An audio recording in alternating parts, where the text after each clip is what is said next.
yewe nabyaranye n'umugabo inshuro 7 uwo wa kabiri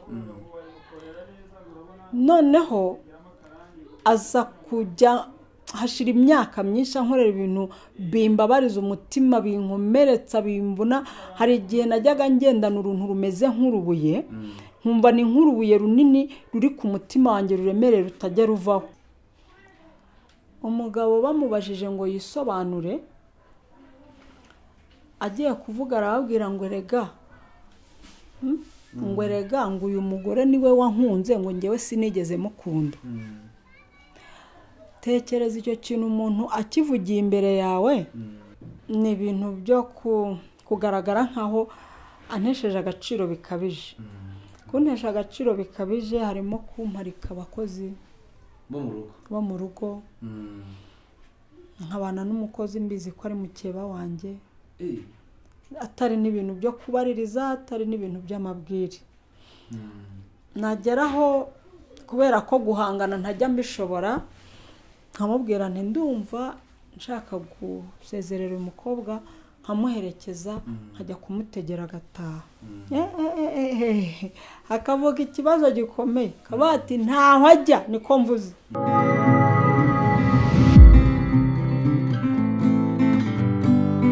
Yes, reka nizere ko gahunda zimeze neza, nizere ko amahoro nta kibazo na kimwe gihari.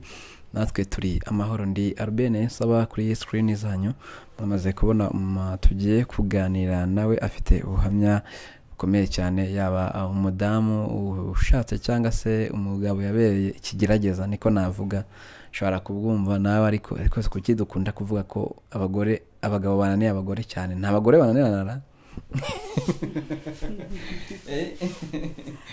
nabo barananirana ahubwo ntukabona umugabo warushye yewe babibi cyane nuko nanjye mvuga ngo umudamu uri ku ishuri ry'uko umugabo yakunaniye cyangwa yakunanije, ariko mpita mvuga ntubundi kuki ari intera rimwe ko umugabo ananira umugore, nta bagore bananira abagabo. None urambwira ati ntukabona umugabo warushye. Iyo umugabo arushye we byikuba nka 6. Byikuba nka 6. Cyane. Kuko urumva niba tuzi ko abagabo aribo bakunze kunanirana, abagore bakaba badakunze kunanirana mu bigaragara. Ni ukuvuga ngo unaniranye rero ananiranye agashyiramo nuko utagomba kumubonerana ko ari umugore, noneho akagukubira nka 6. Yes, Imana iza barinde kunaniranwa cyangwa se kunanirana. Imana yubaka ingo rwose mu Rwanda, nibyo dukeneye ko byagenda kose. Nyine ntago haburamo gutyanga, ntazibana zidakomana amahembe, niko mu gihe bibaye nyine bajya basigaho bibuke ko ari umuryango. Ariko buriya ukivuga ku bintu by'abashakanye urancokoje, nubwo wenda tugiye gusenga nk'amasegonda, ariko ngemerutse kujya mu bukwe. Bibiliya iravuga kandi n'ijambo ry'Imana ravuga ngo ubukwe bwubahwe na bose.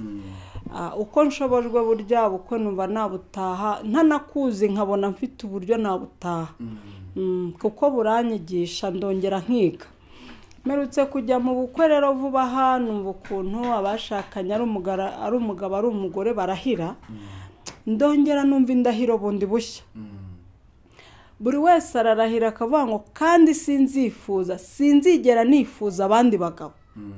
Undi akarahira ngo kandi sinzigera nifuza abandi bagore. None uyu munsi wa none ushobora gusanga ingo wenda tuvuge nka 60%. Umugabo atakinyurwa n'umugore yashatse, kandi ayo magambo naricaye bituma ntekereza ndavuga ariko uzi ko abantu bamaze gufata ubugingo bwabo neza bwabo bakabwihambira.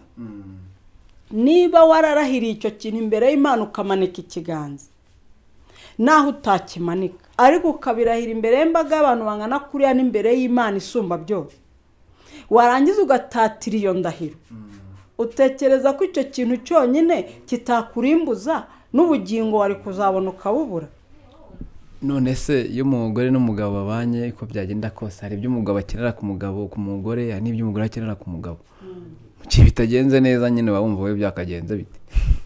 mu gihe bitagenze neza ubwo iyo utihanganye ngo usenge Imana igukomeze utegereze wenda ko icyo kigeragezo kizarangira cyangwa Imana ikabikemura, ni ukuvuga ngo wa muntu mwashakanye utumye uremererwa kubera ibyo atagukemurira akubereye ikigusha, kandi mu gukubera ikigusha nawe unaniwe kwihangana urigushije nawe. Nose byakiswe ko kubereye ikigusha we nimba we nta katagize ari ibyamubwiririye ubwo ni ikigusha ati ufite uko atagize wa undi uba yagerageje ntabwo aba ari ikigusha kuko wenda nibimugwiririye cyangwa ni ikibazo yagize.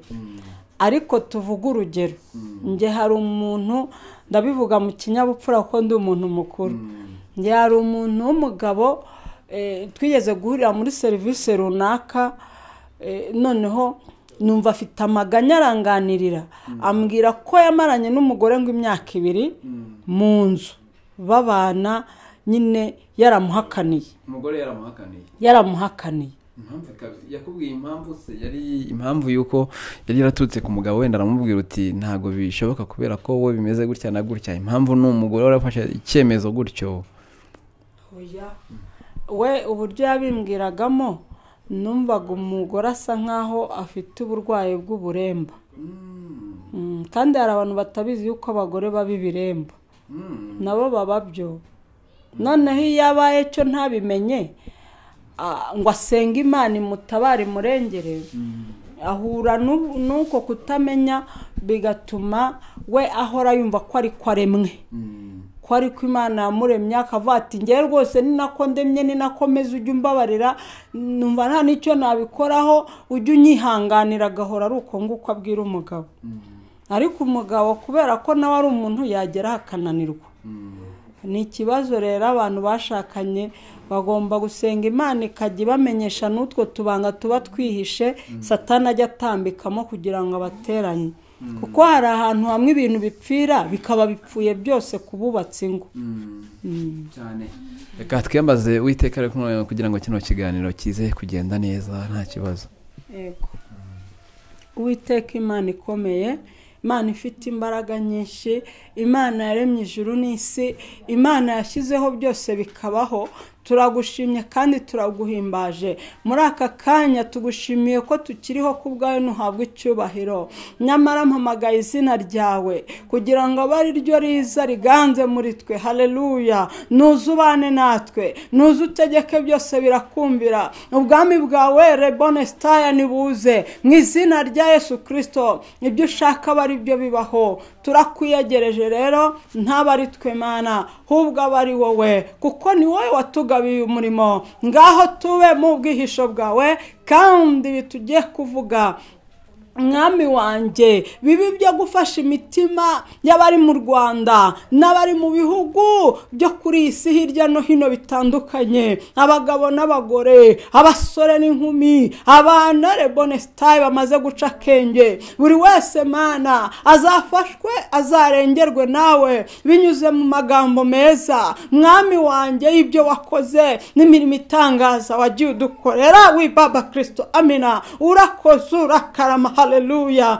Ngaho tegeka byose bikumvire, imbaraga zawe arizo ziganza, kandi Mana iki kiganiro n'ijambo ryawe tugiye gutambutsa, amina, bibera umugisha umuntu wese uri bubyumve cyangwa uzabyumva, bizahindure byinshi mu mitima yari babaye, kandi bizahesha umugisha wari ukeneye, bizaruhura wari urushye. Haleluya. Icyubahiro ni cyawe, bizabohora wari uboshywe, ni mu izina rya Yesu Kristo bigusabye kandi nsabira n'abanyamakuru Mana ngo bagure kandi ubahe umugisha kandi ubiteho Mana, ubagire neza, barushaho kubona neza yawe, twabahaye umurimo ukomeye. Urakoze, icyubahiro ni cyawe, umugisha abantu bose badukurikira, ni mu izina rya Yesu Kristo bigusabye nizeye, urakoze. Amen. Amena. Imana irakoze kabisa, ikiganiro kiraza kugenda neza, ndumva twadusabiye n'umugisha, ndetse twari turi kuganira ku by'ingo. Rero wowe inzira yawe y'urugo yaroroshye cyangwa nawe ni byari bimeze nk'ibyo nta cyahindutse? Twebwe turavuga ngo gushaka umugabo ngo biragoye, ngo abakobwa nyine baravuga ngo nta bagabo bariho, ngo nabo atabakobwa ntabo, nta mugore ukiboneka iki gihe ugasanga twese twaheze mu rungabangano, buri ruhande rwose mu rujijo. Mwebwe ku gihe cyanyu hariho urujijo rumeze nk'urunguru cyangwa duhuye na rw'ubungubu twebwe? Buriya rero iyo ukurikiye neza ugasoma ijambo ry'Imana, ko ijambo ry'Imana buriya ririmo ubwenge bwose. Iyo urisomye neza witonze ugasaba Mwuka Wera akabigufashamo, hari ibintu ugenda wunguka, ugasanga no mu gihe cyatambutse na ba data batarabaho hariho ikintu cy'uko igitsina gore, abagore, abakobwa, umubare wabo wabaga ari wo munini. Buriya Yesu yagize neza, yakoze ibintu byinshi bikomeye, ariko abagore by'umwihariko aratubohora, adukuraho igisuzuguriro. Kubera ko uzumva nk'ijambo ry'Imana mu butumwa bwiza rikubwira ngo nuko Yesu ahaza, atubura amafi n'imigati, ahaza abantu ibihumbi binibi, ngo ariko hatabariwemo abagore n'abana. Rumva iyo bajya kubara abagore n'abana bari kurushaho kuba benshi cyane. Ariko nanone tuvuge muri iki gihe turimo, mu by'ukuri nubwo wenda ujanishije ushobora koko gusanga igitsina gore ari bo benshi, ariko nubwo ari bo benshi, nasomye Bibiliya muri Yesaya igice cya 36 harambwira ngo nta kigore kizabura ikigabo cyacyo, nta n'ikigabo kizabura ikigore cyacyo. Bivuga ngo buri nkweto ifite iyayo. Ahubwo kubwo kutihangana ngo umuntu atuza arindira igihe cy'Imana. Abona ko wenda niba ageze mu myaka runaka ntawe uramubaza izina, cyangwa se yararambagije akabona bari kugenda bamurumbira n'urugero, kuko ntago imitima y'abantu ihura kimwe. Ushobora kurambagiza umuntu, byagera hagati ukabona hari ibyo mutazahuzaho, bigatuma avuga ati nta bakobwa bariho, dushaka n'umukobwa mwabana ukamubura, ariko mu by'ukuri abakobwa barahari. Ahubwo hari igihe umuntu arota nabi, cyangwa se nyine wakihurira n'ingorane zimeze gutyo, ariko abakobwa barahari kandi b'umutima. Nkatwe ababyeyi dukunze kuba mu rubyiruko kenshi, cyangwa se tukahura n'ibintu by'ingo kenshi, urareba ugasanga abakobwa barahari, nubwo hariho wenda utareba ngo umurangire umuntu n'urugero, mbivuge gutyo, ariko n'abazima barahari.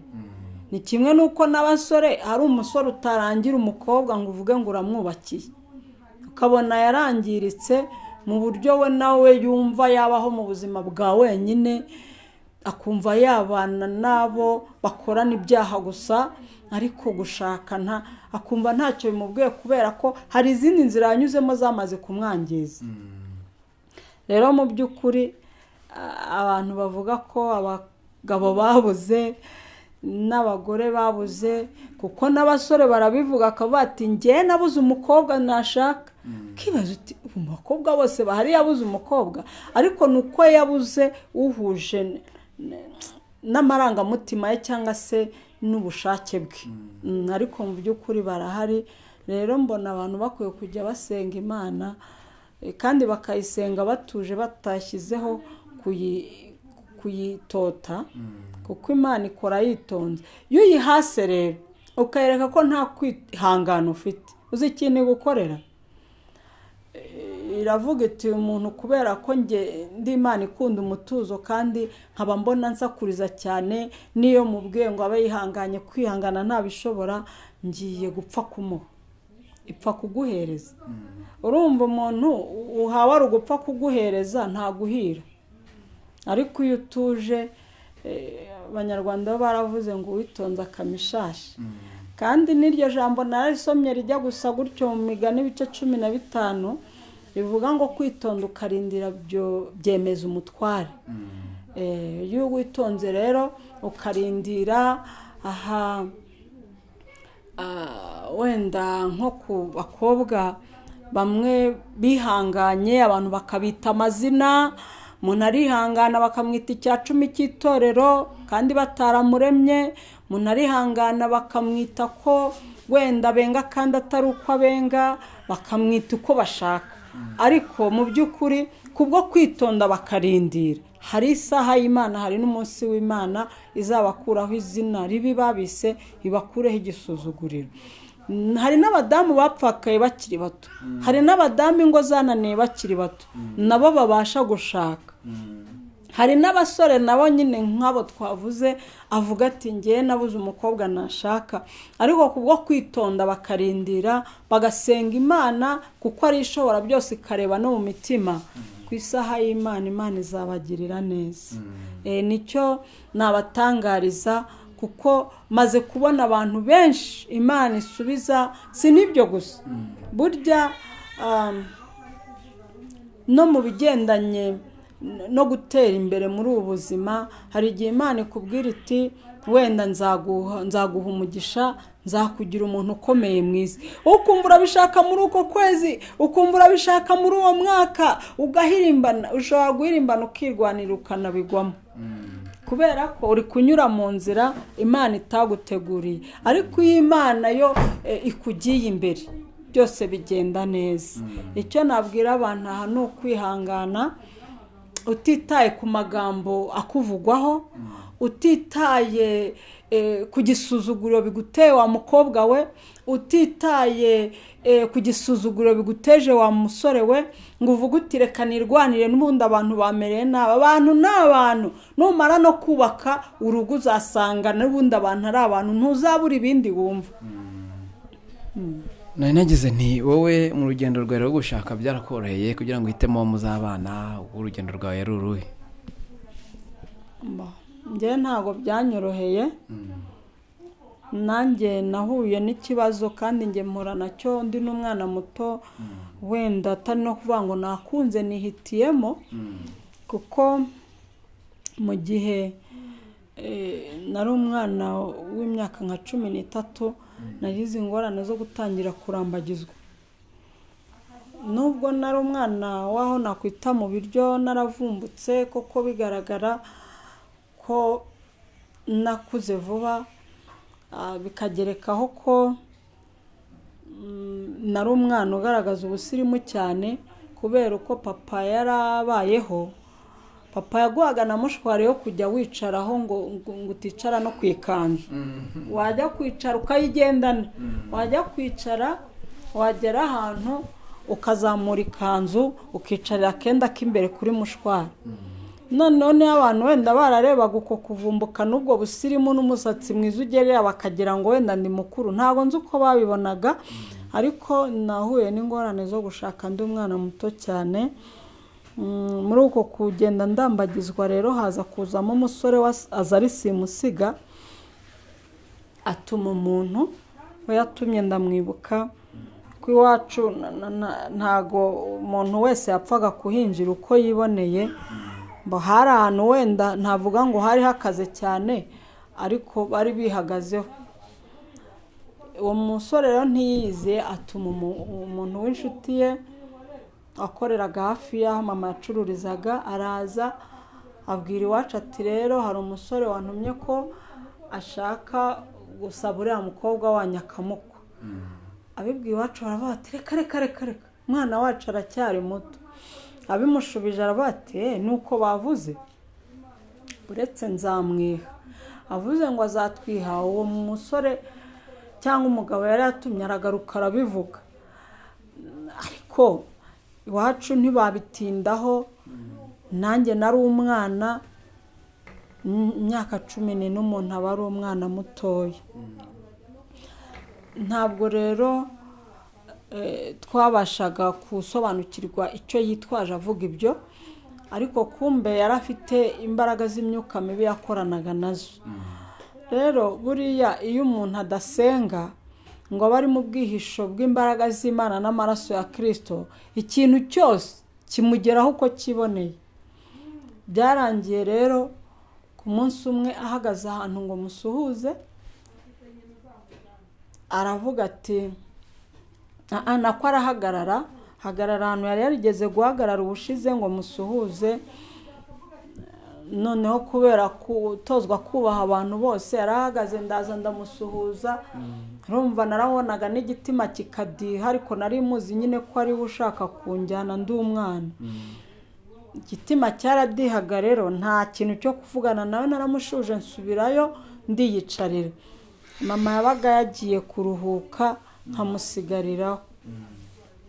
Haciye iminsi aragaruka ahagarara hantu ngo nongere nanone nze musuhuze. Bituma ngira ikibazo, ndavuga nti buriya arashaka kumenyera. Bituma nuko icyo gihe yararakaye rero nanze kumusuhuza, ko nari nanze ko amenyera, ntago nari menyereye ibintu by'abasore kandi urumva nari umwana. Ararakara ahita agenda akora cya kindi yari yaravuze ngo azanyiha. Ntago nzi ko yabigenje, gusa njye nagiye kumva numva ijwi rintegeka ngo genda.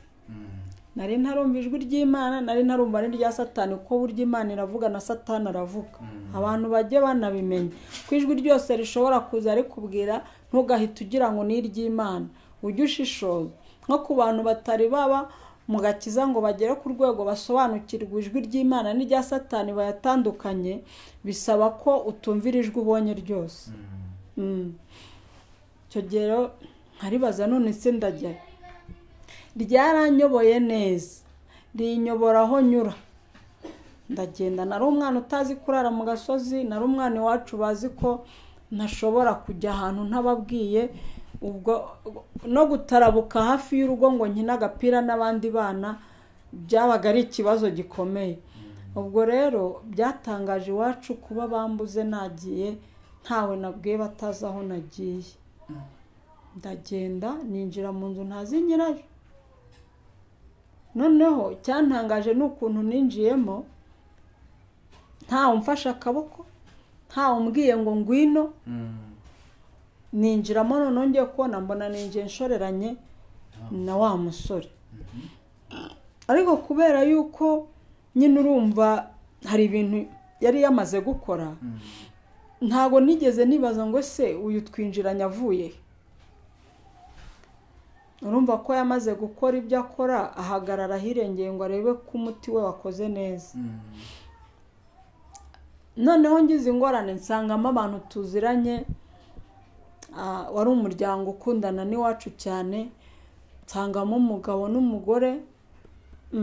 Mbabonye mbazi ndavana buriya nibo baba hano. Numva agatima kagiye hamwe, ndiyicarira iruhande rwabo. Mukanya mbona barasohotse, kumbe uwo boduwe ubaherutse no kwivira mu mubiri vuba hano, ndumva nta n'amezi abiri arashira. Uwo boduwe yari umufotogarafe, akaba yari yaje kwishyuza uwo musore, ahubwo azanye n'umugore we. Asanga ntawe uhari, bariyicara bafata amandazi mu kabati baba bari kurya. Ninjiye bari kurya ngira ngo niho baba. Ubwo basohotse ndikanga ndavuga none se ko bagiye.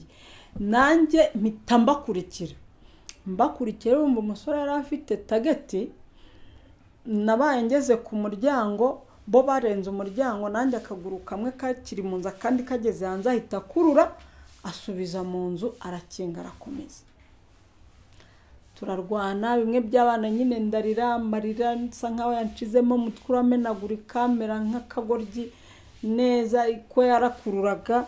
Yakurura ngo ajyane aho ashaka, nanjye nkikurunga hasi nkafata akaguru k'akabati. Urumva kujya kugobotora ikiganza ngo anjyane byaramugoye. Ndarwana, intege zirashira, ariko nyine yakinze kandi yandushaga imbaraga cyane, ntaho nari kunyura. Abantu barabyumva, urumva nabo bari basohotse bagize ikibazo ko ahise nkingirana. Abantu bahonze urugi barakomanga cyane, baramubwira ngo mwana wa Jean Pierre turamuza aritonda, ngo kandi ngo uramuzira, ngo kingura. Yanga ukingura ntiyanabavugisha.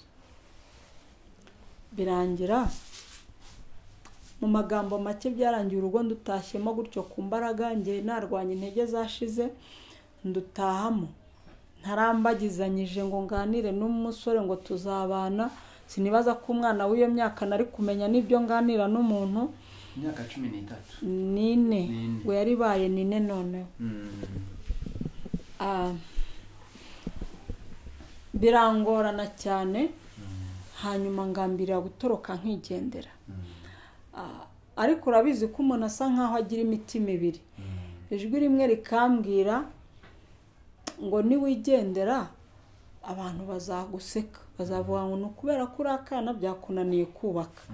Noneho nanjye avuga n'ibyari byo byose buriya kweri ningenda abantu bazanseka. Nkikaruma ariko nkabona byinshi bingoye biruhije cyane ntashoboye. Ntigaragara ndi umugeni atangira kumbwira amagambo ateye ubwoba n'ibintu numvaga ntabasha kwihanganira, nkahora mfite umutima uhagaze. Hanyuma ikindi kintu cyanteraga ubwoba ni ukuba nari ndi kumwe nawe nk'uko turi kumwe mu kanya gato nko mu minota nk'itanu akagenda akagaruka aza yahindutse, akampagarara imbere nk'umuntu ushaka kunyemeza ko akomeye. Akampagarara imbere namureba nkabona imisaya ye yakururutse cyane, nta n'inyamaswa ndabona ifite imisaya ireshya niyo namubona nawe. Nkabona yakururutse cyane, nkabona ingingo ziba ku mutwe zose zimutse, keretse amatwi niyo yagumagaho. Najya kubona nkabona yakururutse cyane, yabaye nk'ay'urukwavu. Akampagarara imbere ntavuge, nanjye nkamureba nkibaza se iki ni igiki, kandi nkabona igihimba niwe, nkabona ni wa muntu tubana, ariko nkabona ukuntu ahindutse ntigusanzwe. Nkamwitegereza, nge nari narumiwe sinavugaga, nari narumiwe. Noneho yabona namurebye namubonye neza kongera akagenda, mu kandi kanya akagaruka ari muzima nk'uko yari ameze. Ngenda mbikurikira iminsi yose biba nkibaza, noneho bikagendana n'indi mico ureba ukabona koko ni umuntu udasanzwe. Kuko twabaga turi kumwe mu nzu, urumva no kumpabura naramwubahaga cyane, kandi ubusanzwe nari umwana watojwe kubaha. Noneho we uko bimujemo yahitaga kubita, namwubahaga nanamutinya, kandi burya umuntu wubahura namutinya cyane. Yakumva bimujemo nkabona nakubise, nibaza subu nziza iki koko. Hashira akanya akaza kwicuza akavuga ati ariko se ubundi buramba naguhoye iki koko. Ageze arambwira ati ariko rero wabona ibi bintu ari mama wabikoze. Ati kuko burya mama araroga, ati ntuzibeshye ngo ujye iwacu wenyine. Ndabitekereza ndabase buriya koko nyina araroga, cyangwa ni imitwe ari kunteka ngo nyumvishe ko ariyo mpamvu nkorera biriya. No tubaho gutyo, ariko ubwo nihuse cyane. No kuvuga ngo amateka yaranze ubuzima bwacu mu mwaka umwe n'amezi twamaranye. Nari impuye n'imibabaro imeze nkaho hari tumaranye nk'imyaka nka 60. No kuvuga ngo ukisanga aho ngabo byaje kurangira wifashe nyine nk'umuntu ugomba gutaha mu rugo uwo mugore we, agakora ibyo byose ku myaka yawe 14, akihindura isura umureba ku myaka 14, ubwo ni hafi ni 5. Mwarabyaranye 5 nari mbyaye 15 wabyaye. Najyaga ngira isoni zo kubivuga, nkibaza ni se abantu bazagira ngo nigize agakobwa k'inshege nkiri gato ndakundana. Ese ubu abantu bakumva ibi, nkumva n'ubwiru bwanjye sinabivuga. Ariko ntekereje neza nsanga nta ruhare nabigizemo, kandi nsanga ubuhamya bwanjye hari abantu bandi bahura n'ibintu bisa nabyo bakiheba, bakigunga, bakumva n'ishyaro ryabagwiriye bakagira ngo nibo bonyine. Nsanga ntakwiriye kubiceceka kuko nta ruhare nabigizemo. Ariko 15 nayujuje mbyaye, ndetse ukwezi nyuzurizamo niko nabyayemo kwezi nuzurizamo imyaka kuko ndakuzi niko nabyayemo. Byarangiye nyine nisanga mu kugenda mbyara abahungu n'abakobwa babita abasaza banjye bakabita barumuna banjye kubera urumva guhera ku myaka 15 noneho reba ugize nka 30 ubwo nukuvuga ngo umwana wowe wabyaye iyo yagize ikivumba akavumbuka bahita babona musa nkaho mugiye kungana. Ariko byose buri Imana yarize impamvu cyane, byose Imana yarize impamvu. Mwibyo bikorwa yagukoreraga wambwiye uti umwaka umwe twamaranye ari nk'imyaka 20 byaje kuranya nk'imyaka 60 kubera imibabaro myinshi nahuye nayo. None igihe cyaje kugera muratandukana? Yaranapfuye. Ariko igihe cyaje kugera ntangira noneho kwiga kwahukana bindi byo gutinya kugenda ngo abantu batanseka mbivamo kuko nabonaga n'ubundi ibyo mpura nabyo bimaze kundenga. Nkacunga abaturanyi baranyikundiraga nkasaba nk'umuturanyi akantiza umwana akantwaza nk'imyenda akagenda arenga mpinguka ujyaho mu baturanyi. Nagera rero mu rugo nkumva nditurije namara iminsi mike akaza akicara akabwira iwacu ati rwose ntabwo mva hano mutampaye umugore wanjye ngewe ndamukunda na biriya sinzi ikibintera ntabwo nzongera. Iwacu rero niba nabo yarabaga yamaze kubatera feye ntabwo mbizi, ntabwo batekerezaga ukuntu naje meze mbabaye cyangwa yanampondaguye. Bahitaga bambwira ngo mva mukongo dukurira ishyano hano ngo wenda yihane. Nanjye nkumva nta mutima wundi wo guhakana. Urumva umuntu basigaye babyita gutekinika.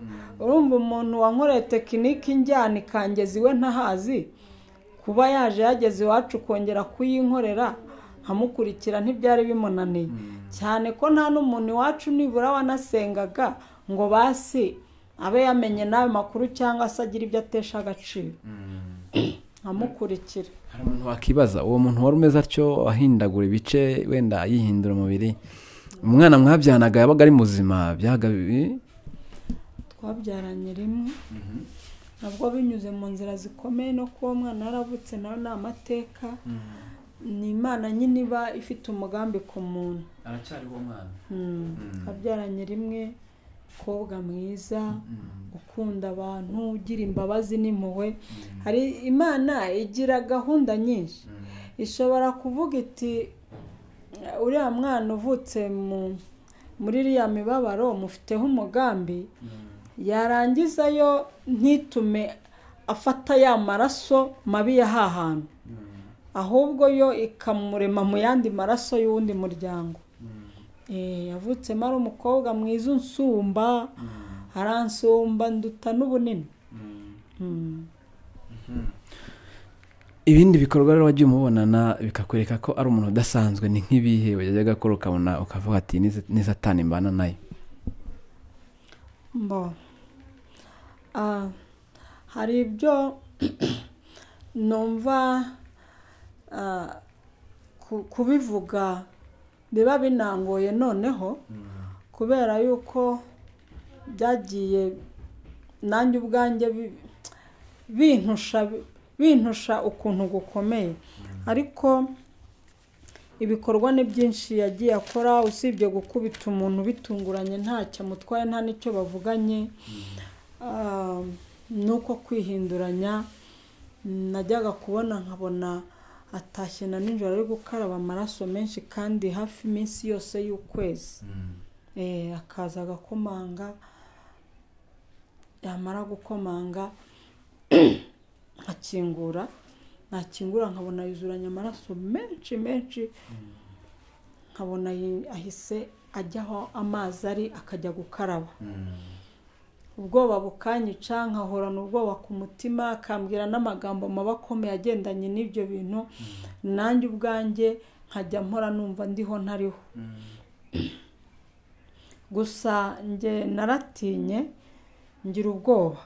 Burya hari igihe ijambo ry'Imana turisoma ariko wenda tukarifatira hafi, nyamara yurihuje n'ubuzima tubamo busanzwe, hari igihe usanga koko nk'uko rya jambo ryo mu Befeso 6 rivuga ngo dutware intwaro zose z'Imana kugira ngo tubashe guhagarara tudatsinzwe n'uburiganya bwa Satani, ngo kuko ntago dukirana n'abantu b'inyama n'amaraso, ahubwo ngo ni imyuka mibi ndetse y'ahantu ho mu kirere. Imana idufashe kandi tugiriye neza. Njye narabibonye ubwo yamaraga gupfa kandi nawe yishwe n'abantu, najya nanaganira n'umuryango we nkasanga batanyereka n'igituro cye, nkumva nta wamushyinguye. Hanyuma njyewe ngiye muri ako gace, ni ikintu cyantangaje, aha mba numva nta kivuga, abantu bakajya basenga Imana ariko bakanaba amaso bakamenya ko isi turimo irimo umwijima mwinshi. Nari nigere mu murimo w'Imana ahantu hari abantu twari kumwe turi mu modoka, turenze imigezi ibiri aho ihurira igana iwabo, tukase ikorosi tusa nkaho tukiri hejuru y'umugezi umwe muri iyo twanyuze ku kiraro cyayo, ngiye kubona mbona uwo mugabo avuye mu mugezi. Uwo mugabo wawe kandi yarapfuye kera. Ava mu mugezi arazamuka n'imyenda yari yambaye cyane igice cyo hejuru kuko nicyo cyahise kizamuka cyane, arapepera gutya. Kuki yamenye ko nageze iwabo akazamuka? Njye ubwo nahise ntekereza ko bamwishe bakamuroha mu mugezi, niko njye nimagine. Arazamuka arapepera, apepeye icyabayeho abo twari kumwe mu modoka ntibamenye ibyabaye ko nari ndi mwiyereko kandi ntasinziriye. Ndatokesha nikatikaci na Yesu.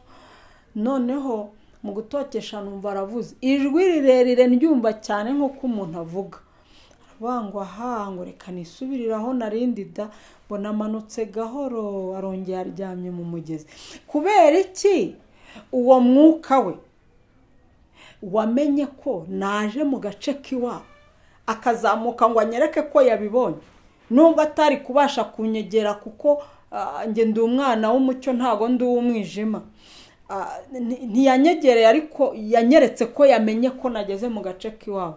Aho ngaho abantu basenga bajye bahibaza, bamenye ngo dukirana koko n'imyuka mibi y'ahantu ho mu kirere, ibasha kureba, ibasha kugendagenda. Abantu bajye basengana imbaraga be kuba abanyantege nke, bihishe muri Kristo. Umwana yamufataga nk'uwe se cyangwa n'undi byari biraho nyine bisanzwe uko umuntu wari umeze atyo? Hari umuntu wabyumva kumva ntago yari afite n'undi ikorwa biranga umuntu muzima? Yewe nta kimenyetso nigeze mbona kinyereka ko umwana amufata nk'uwe cyangwa kinyereka ko yibuka ko yabyaye. Kuko ubundi ubona yuko umuntu atekereza ko yabyaye agana n'agaciro uwo yabyaye mu buryo bw'uko watuye akeneye kurya, akeneye kwambara, ukabona amufitiye n'impuhwe aramuteruye. Ntabyo nzi nyine nagiye mbona meze nkaho nabyaye njyenyine. Ariko kubera ko nari menyeye gusa nkaho mbana n'inyamaswa simbyiteho nkabimenyera. Gusa umuryango we hariho abakiriho, Imana ibaho umugisha kuko yitaza kubakoresha wenda mba naraguye iyo kuko hari igihe twagiye tuba hafi y'iwabo. Ariko babonye ukuntu amfata, babona ukuntu ankubitira ubusa, babona ukuntu rombanye hamwe no kumutinya cyangwa no kumwubaha, ntiyari kunkubita ngo wenda ntore n'ikintu musubize. Yarankubitaga, kankubita harimo n'agahimano kenshi, nkumva ni ibintu binkomereye. Ndi kure y'iwacu noneho twarimutse nkabura kirengera. ariko icyo Imana yakoze nuko yandinze kuhagwa, ko kuhagwa byari byoroshye. Ndibuka igihe kimwe kubera agahimano kari gari n'imibabaro, ibiryo byabaga biraho rwose, ariko inzara yarandiye.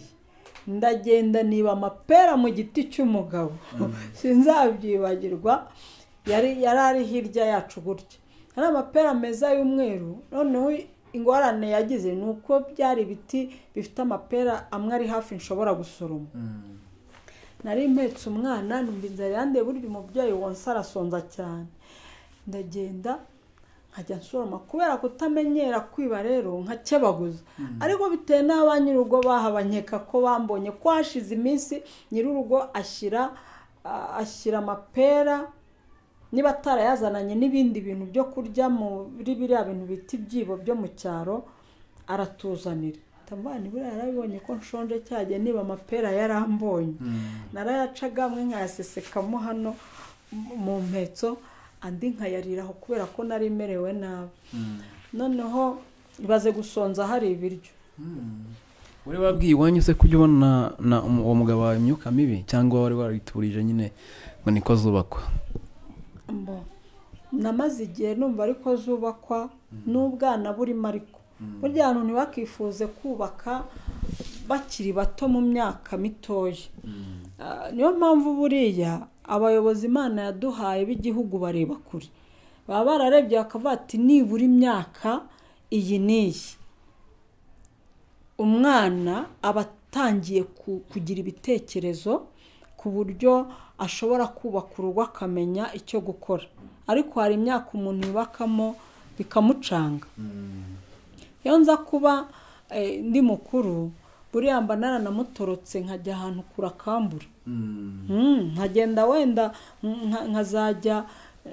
nkazajya mvoma n'amazi, nubwo nari narakuriye mu rugo rwiza, nkazajya mvoma n'amazi bakama nk'ijana, nayagwiza nkarya nkaba ariko naramwihishe, ariko sinagiraga ibyo bitekerezo. Nta gihe cyageraga wenda bitewe n'uwo mwana uko wamurebaga ugatekereza ko wamubyaranye niba nayita dayimoni, niba yita satani, umva uwo mwana n'ubundi nawe umufiteho ikibazo?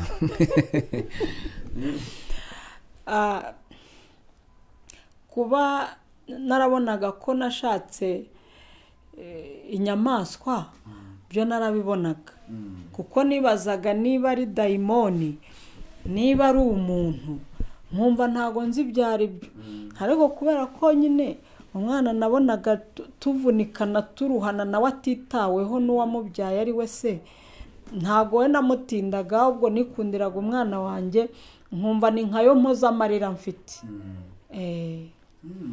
Ariko urumva yakuze ari umwana mwiza nk'uko nabivuze, ariko buriya nawe ntiyabuze ibikomere yakuranye, kubera ko nawe ari guca akenge, hari ibyo yagiye abona. Uvuye muri ibyo bikomere byose rero wambwiye uti umwana namubyaranye n'uwo muntu nakita niba ari igisimba, niba ari inyamaswa cyangwa dayimoni. Ntago wamenya isi nuvuga, ntago warimenya. Hari ibintu ubutaha formire ngo bishobore. Nko mu nzu yanyu wenda abantu baragura bagira ibintu byinshi baba barashyize nko mu nzu, cyangwa abantu bagira nk'iyo myuka mibi, hari ibintu yarabitse mu nzu warebaga nawe ukabona bidasanzwe? We yari afite amayeri menshi, kandi kubera no kuba ndi umwana ntazi gucukumbura, nari wa mwana nari wa muntu wumva bitandeba. Wenda igikapu yari afite kimeze nk'icy'abakonseye batungaga kera, shakoshi yafungirwaga ku mashini ndende gutya, yatwaraga gutya agiye ku mupfumu, niyo nari kwibazaho nkashapfura nkareba nk'ibirimo. Ariko kubera yuko nyine na bwa bwana ko narakuze ndi wa mwana wari utese ntazi ibintu by'ubucakura, ntago niyo sakoshi nashoboraga kuyirebamo, ariko wabonaga ko irimo ibintu nyine by'ibanga. Ubanye n'uwo mugabo rero, mubanye nawe ufite imyaka 13, ubyaye ufite 15, mbwiye ko mwabyanye umwana umwe, kandi ntago ari we mwana ufite gusa. Igihe cyaje kugera wongera kugira icyizere abagabo gute? Ntibatekereza ko uzongera kubana na dayimoni ute? Ibyo bintu bijya bingora kubivuga, kuko nanjye mu gutandukana n'uriya mugabo numvaga abagabo bose narabazinutswe umutima warahennye ndetse nabona umuntu w'umugabo nkumva buri wese ateye nkawe ibyo gushaka rero nta n'agatima kabyo numvaga nari mfite rwose sinzi ukuntu byagenze sinabona uko mbikubwira nanjye nawe uko bigenze ndi kujya kugira nk'imyaka nka 17 numva gukundana binjemo nanone nkundana n'umusore yari umusore mwiza mu bigaragarira amaso y'umubiri afite n'amafaranga nk'uko nta wundi imbere yari ayafite ahangaha nabwira urubyiruko cyangwa abantu bafite gahunda yo kubaka ingo ntibazarebe ku butunzi cyangwa ku bigaragara ahubwo bajye bareba umutima ufite urukundo umutima ufite urukundo uwo ni wo mutima wonyine ubasha gutuma wubaka mwamufite duke mukadusangira imitima ikanezerwa mwabona byinshi nabwo mukabisangira mu mahoro kuko umuntu ugukunda nta gukinga kandi umuntu ugukunda ntago abasha kugira mbere ka ngo akubabaze nkiraha nagize ibikomere byinshi yego ariko hari igikomere cyihariye nagize yewe nabyaranye n'umugabo inshuro 7 uwo wa kabiri noneho aza kujya hashira imyaka myinshi ankorera ibintu bimbabariza umutima binkomeretsa bimbuna hari igihe najyaga ngendana uruntu rumeze nk'urubuye nkumva ni nk'urubuye runini ruri ku mutima wanjye ruremereye rutajya ruvaho noneho cyakora gusenga ni byiza nkabisengana nkabikorana umurimo w'Imana nkikaruma ko sinjya nkunda umuntu winjira mu buzima bwanjye ngo amenye ibyanjye byose cyase ngo amenye ibyanjye numvaga nyine ibyanjye ari ibyanjye ariko nkumva mfite imvune ikomeye nagera mu murimo w'Imana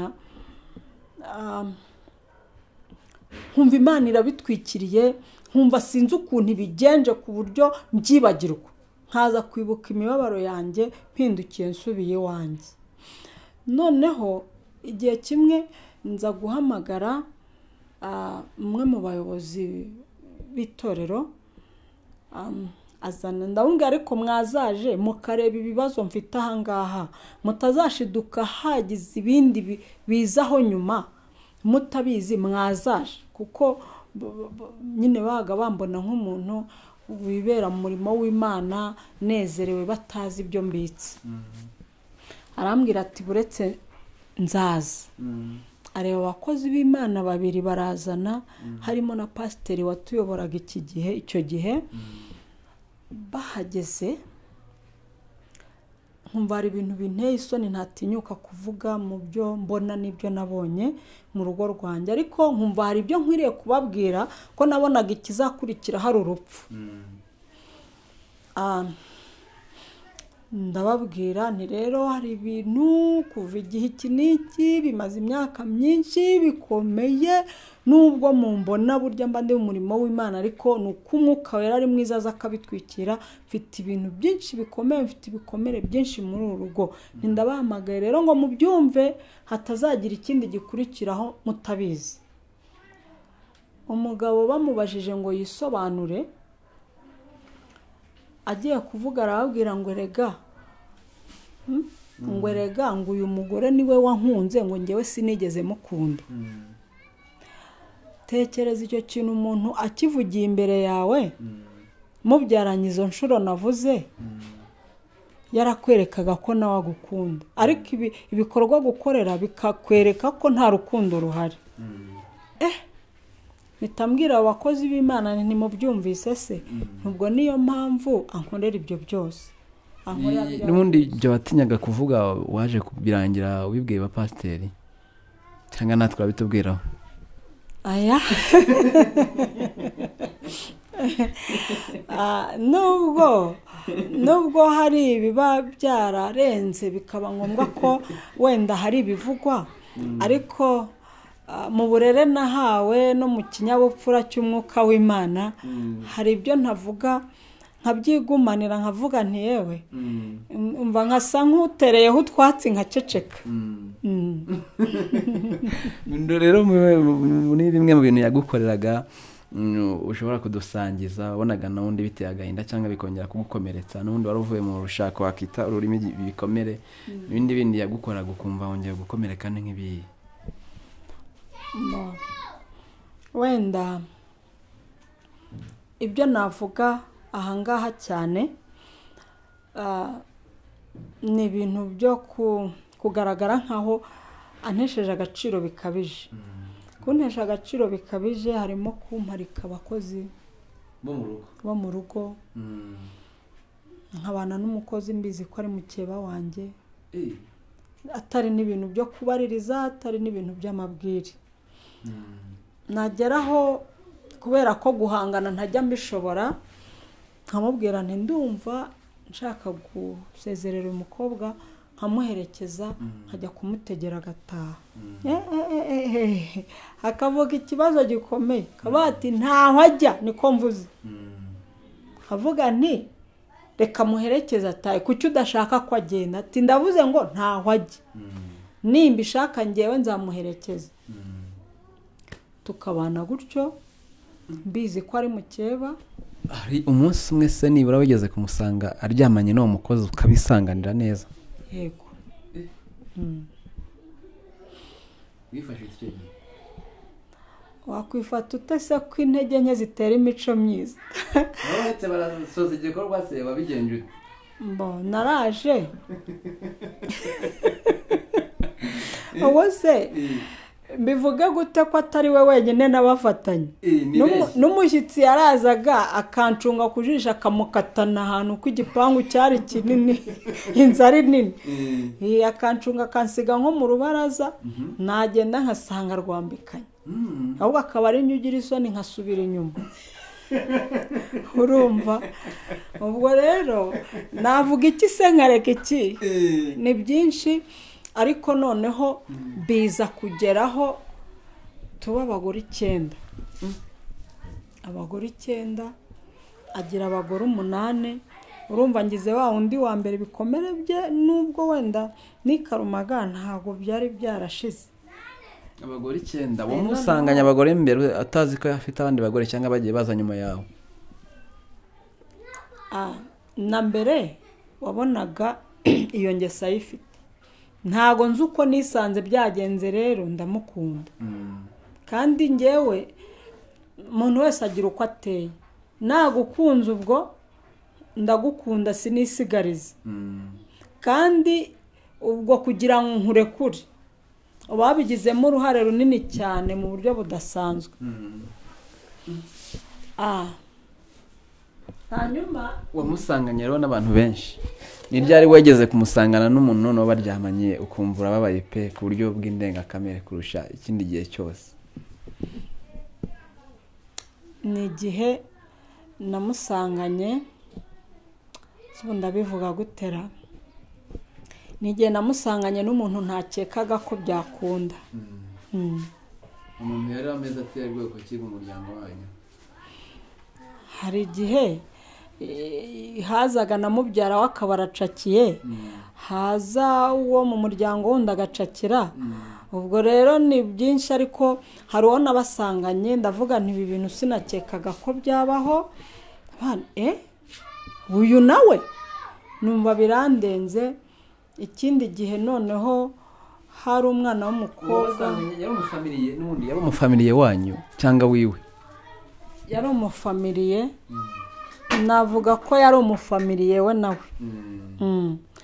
Hanyuma ndabireba ndavase nabyo birashoboka. Ndababara ariko nyine ndikaruma. Ubwo se wari ufite imbaraga ki zituma ubona umugabo wawe aguca inyuma ukamufata rimwe kabiri gatatu aryamanye n'abandi bagore ukagomeza ukahaguma mu rugo barakubwiye ko utazasubira? Ni iki wowe wagenderaga gituma ugumana n'umuntu umeze atyo? Wagira ngo nawe hari feyi yari yarampaye. agira ngo nawe rero amaye feye kugira ngo nzajye nyine ndindagira uko nguko biheraho. Kuko naramubonaga nkirinda no kumuteza abantu kandi mufatiye mu cyaha, avana buriya reka ntuze nkaza kumubaza abakozi batumva, nta n'undi muntu wumva turi mu cyuma abaza ni ufite ikihe kibazo, ati ntacyo. None se wabaye iki? Ati ntacyo. None se wabuze iki? Ati rwose ntacyo. None se bitatu imbabarira, tugahora muri urwo nguru. Rero ndabane rero ibintu byo kuvuga ngo mbabarira nkahora muri urwo nguru rwa ndindageza gutya, reka noneho murahirize muri Bibiliya.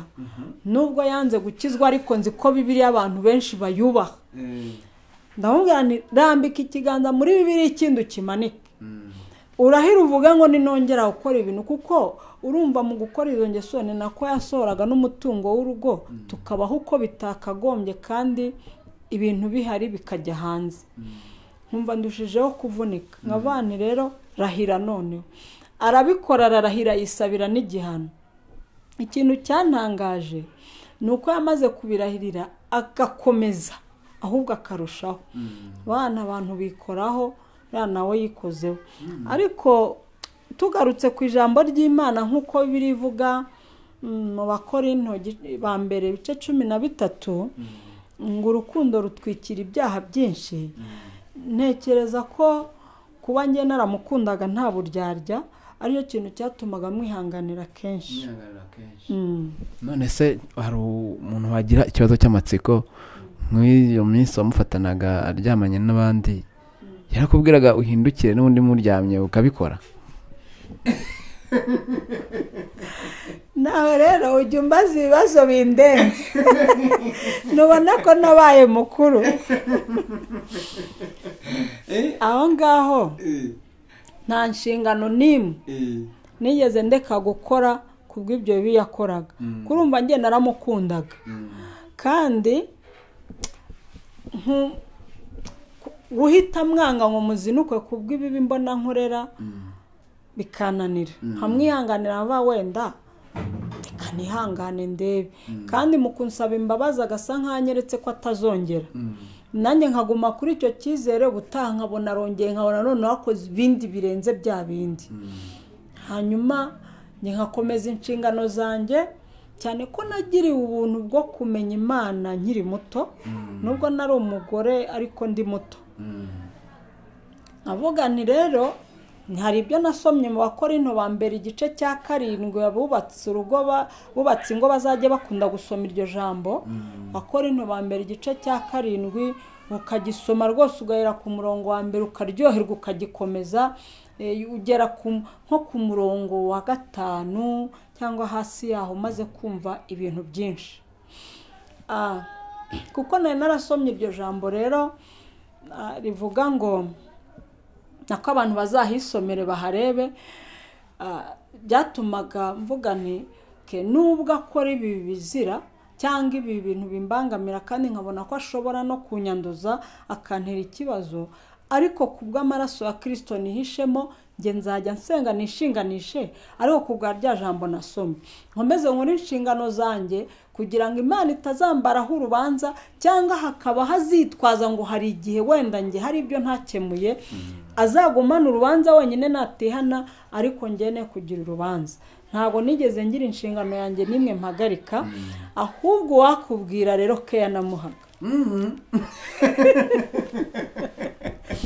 Kubera rwa rukundo nakubwiye. Umva abana babikubwira singabariya babikubwira, kava ku kazi nkamuhanagura, nkamuhungiza, nkamukuramo ishati, nkamukuramo inkweto, nkamukuramo amasogisi, nkazana silipa vuba ngo ibirenge bihumeke. Nyine umva nkakora ibintu byose bishoboka bituma abona ko mwitayeho. Noneho nkabona nta nandebye n'akajisho keza basi ngo mbone ko yishimye. nkabona nta nambwiye ngo Merisi gukunda utagukunda umva gukunda utagukunda biragatsinda nkabona nta nambwiye ngo Merisi nta nandebye n'akajisho keza ngo menye ko utuntu mukoreye tumushimishije nkakora utuntu twiza twose tumwereka ko njye nkimukunda kandi nkagerageza kumubwira kenshi ko nkimukunda niyo mpamvu mu kanya wari kumubwira ngo nta mpongano y'urukundo icyo wakora cyose umuntu atagukunda icyo wakora cyose umuntu atagukunda niyo wakwikeba amaraso akava ngo umwereke yuko wikebye kubwe ntago wagura urukundo cyangwa se ngo urutere mu muntu agukunda atagukunda ntibishoboka ahubwo ikintu kibabaza ni ukubona umuntu we akwereka ko muri kumwe wenda kubera inyungu runaka gushakaho akakwereka ko muri kumwe ariko kumbe mu mutima nta rukundo agufitiye iyo umaze kubimenya rero ukabimenya hashize igihe ukomereka cyane kurushaho urumva nkanjye kumva umuntu avugira imbere ya pasiteri n'abandi bakozi b'Imana ngo ninjye wamukunze we ntiyigeze ankunda tugeze muri izo mbyaro habayeho kurogereta kwicuza ariko nanone numva ntacyo ngikoze gusa ndababara bivuga ngo rero nta kintu wakora na kimwe ngo umuntu agukunde bitamurimo niyo mpamvu ukibona ko umuntu atagukunda ko wowe urukundo umukunda uhatiriza uba ukwiye gusa nka ya modoka isubira marishariyeri ugahita ureka kwihambira kuri uwo muntu bigishoboka kuko iyo bigitangira birashoboka ariko iyo ukomeje kwavansa umukunda rwa rukundo utazashobora kwikuramo akaguhonyora uko abyumva akakubabaza ukicuza ntacyo gikoze tugana ku musozo rero mwa abakobwa bose yaryamanaga nabo b'abakozi banyu hari wegeze gutera inda ntabwo nabimenya kubera ko igihe cyarageraga wenda akaba ari ufata umuntu akamuherekeza yabishatse niba yarabaga agiye kumukodeshereza ahandi hantu amaze kumutera inda ntazabimenya simbizi niba yarabaga agiye kuyimukuriramo dore hari abakora ayo makosa yamara gutera umukobwa inda havati kugira ngo atazanteza abantu akajya kuyimukuzamo ntabwo njye nabimenya kuko urumva ukuntu nteye ni kwa kuntu cyakora ubu wenda nsigaye ngerageza gushishoza kuko nabonye byinshi aho ubundi ukuntu nari nteye ubwo ibirangiye byabaga birangiye niba umukozi atakiri aho nari mufiteho ikibazo yagiye haje ubundi ntabwo rero nari kubasha kumenya uko byagenze hari n'uwo najya kumva nkumva ngo ari iwabo ngo ubu ngubu yarabyaye urumva sinayo kumenya ngo inda yabyaye ni iyande kuko yabaga yaravuye iwanjye ntanda mbona urakoze reka tugushimire ku kiganiro cyiza uduhaye ubuhamya bwiza wenda haro bwaza gufasha yaba umukobwa udukurikiye yaba umama udukurikiye n'umupapa ibice byose nkeka ko wumvise ubu buhamya hari icyo bwamufasha mu buryo bumwe cyangwa se ubundi reka ngushimire kandi nkubwire ujye ukurikirana ibintu ntuzajye ubaterera iyo wari watese wumva ko ibintu byose nyine ari amena ibintu byose utabyitaba kandi ntabwo ari uko biba bimeze narakangutse ubu niyo utambutse ukanyuraho nkureba ubasha gutambuka abandi batakwitaho nge nkareba nkamenya inkweto utambutse wambaye n'ishati wambaye ku buryo umuntu aje yiruka avuga ati nta muntu unyuze aha wambaye gutya nambwira nabaza yambaye inkweto cyangwa ishati isa gutya ati nkabwira ntanyuza ubu narakangutse inama wagira abadukurikiye ariko ushingiye ibyo bibazo byose wanyuzemo mu rushako byakwigishije irihe somo wari dutanga n'inama ku badukurikiye bubatse ingo isomo byanyigishije nagenda ikomozaho irya mbere nagenda ikomozaho ni uko abantu mu kubaka ingo bakwiriye gushishoza neza akamenya niba ari we ukunda umuntu cyangwa niba uwo bagiye kubana ari we wamukunze kuko buriya njyewe ndamutse nkukunda ukabona ibihamya neza washishoje neza ko nkukunda wowe wankunda nta ngingimira ufite kuko waba uzi yuko nta buryarya nzakugiraho ariko niba wowe ukunda umuntu ukabona usa nk'umwihambiraho urukundo rwawe rutamufataho ujye ugira amakenga menshi, kuko ejo hazaza nimukomezanya mu rukundo rwanyu mukabana, niba atakwereka urukundo mugifiyansanya, ese kugira ngo nimumarane imyaka 2-3 hari urwo uzabona? Ahubwo bizarushaho kuba bazavati cyanejeje n'igihe cyanyihambiyeho. Mu ngo zimwe na zimwe harimo ibibazo bimeze gutyo. Rero inama ya mbere nagira abantu niyo yuko mu rukundo batareba ku butunzi, batareba ku kindi cyose. Wenda njye sinakunze ndebye ku butunzi, ariko namukunza nabufite. Ariko ubutunzi nabo bagamo mbabaye, nabo bagamo mfite agahinda, nabo bagamo mbasha kwakira ibintu bigemurwa n'indege bikaza mu rugo, nkanezezwa nuko n'umushyitsi uje abibona, kandi nkabona turabifite ariko ntabinezerewemo, ntabasha kubibonamo nibura n'ibitenge 2 ngo nyambare, wenda ubutaha nzambara ikindi njya ahantu nkabikeneramo kandi mbireba. Amafaranga hari amadolari n'amanyarwanda nkabibabariramo kandi mbireba. Bivuga ngo aho urukundo rutari haba gahimano, aho urukundo rutari haba kwikingana n'uburyarya. Ariko iyo umuntu agukunda mu by'ukuri ntacyo yakwima, nta n'icyo yagukinga. Aho rero niyo nama ya mbere nagiraga abantu.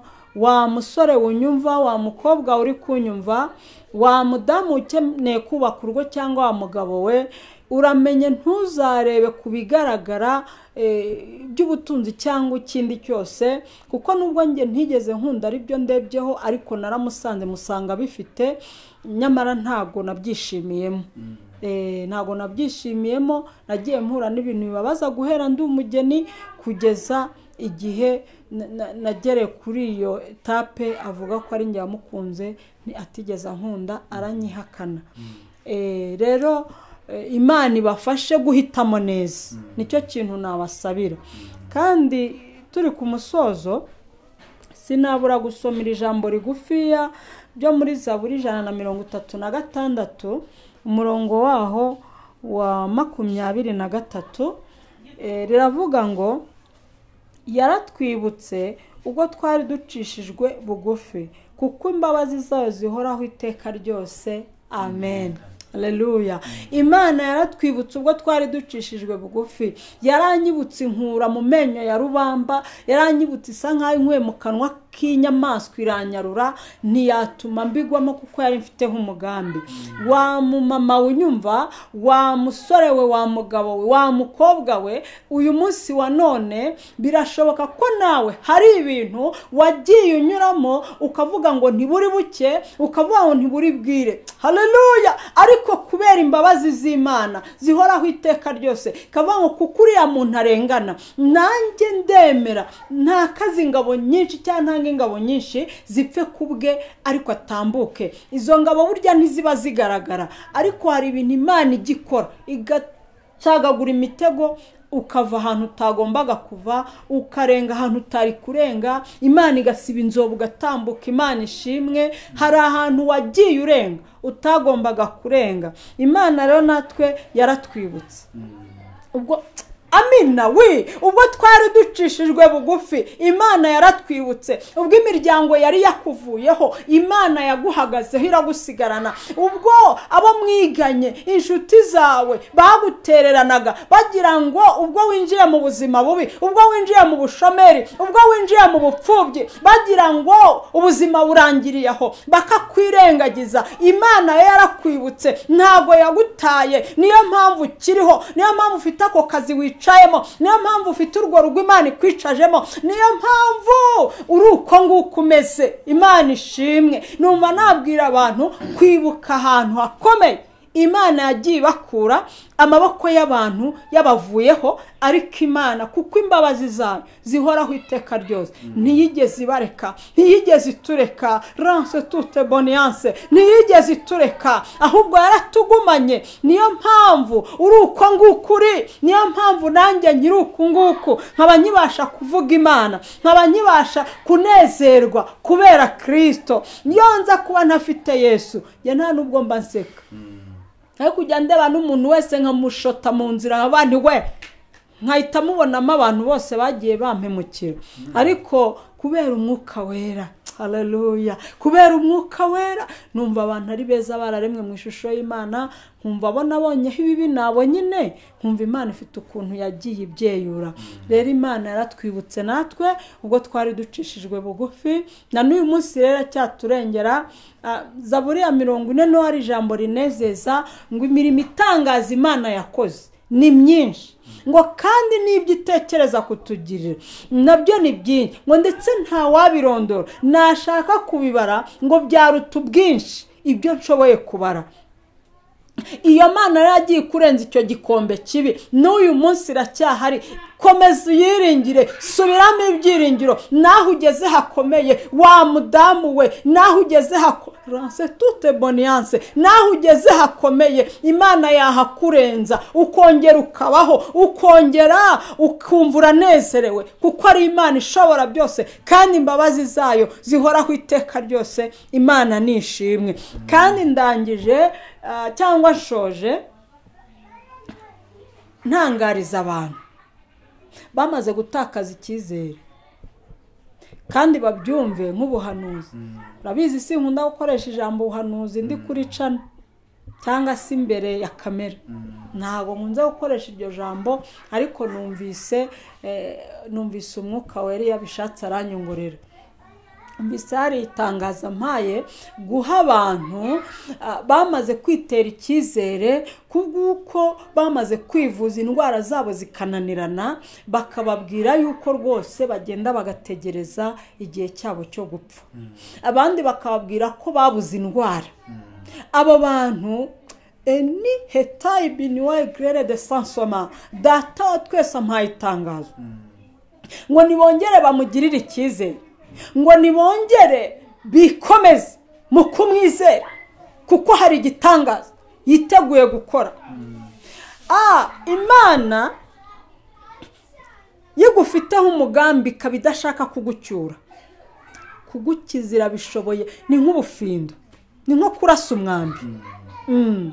Ibi byari gutuma iyo message mpaye ari gutuma ninjira mu bundi buhamya, ariko tuzakomeza ubutaha Imana niduha akanya. Gusa icyo ntabura kubwira aba bantu kuri umusozo, abangaba mpaweho iryo tangazo yuko bongera kugira Imana icyizere, bakongera gusubiramo imbaraga zo kwizera Imana, kuko ari igitangaza yiteguye kubakorera. Nuko nababwira ko binyibukije yuko nanjye nabonye Imana ikiza kanseri, nayikize naranaraze, naranabwiye Imana ni rero abana n'abawe ntabo nazanye ku isi, genda umuyaya wawe. Ubwo nyine ndabibona ko ngeze kuri finale, gisigaye no kumwuka uzavamo uzabamenyere. Urumva we umuntu agezaho aba yiyumva, ariko Imana irankiza narageze kuri iyo tape. Nta kintu na kimwe rero Uwiteka Imana idashoboye. Ndahamya ko ibasha gukiza abo bantu iri guhumuriza gutyo, bongere bizere kandi basenge, kandi be kuvangavanga ngo avuge ngo ngiye gusenga, ngo wajya se ngo no gukora uku, ngo wajya se no kwibariza. Niba byarananiranye abaganga bakananirwa, nasenge yizera Imana, kuko nabikiriyemo indwara zirenze imwe zirenze ebyiri. Mbona ukuboko kw'Imana nanjye narivuje byarananiranye, imiti ishoboka yose narayifashe, ibyuma narabiciyemo, ariko mbona Imana. Nabikiriyemo kanseri, mbikiriramo umutima n'igifu n'impyiko. Byo bya umutima n'igifu n'impyiko byo byakiriye rimwe, nkimara nk'igihe gito nkijijwe 95 mu mpera cyangwa 96.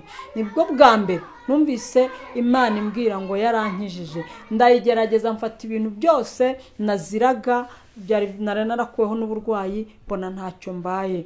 Kugeza uyu munsi Imana nakomeje kubona ineza yayo. Rero bakomere, nicyo kintu nabakomeresha, kuko niba Imana ibakomeje bagomba kuyizera, bagasuramo imbaraga, ntibagire ngo yarabaretse cyangwa yananiwe gukora. Ahubwo hari igihe ibanza kugerageza kwizera kwawe, ngo irebe yuko no mu bubabare no mu bikomeye ukomeza kuyizera ntuyiveho. Nyuma rero ikakwirata, kavuita umwana wanjye burya anyizera nta buryarya, ikagukiza.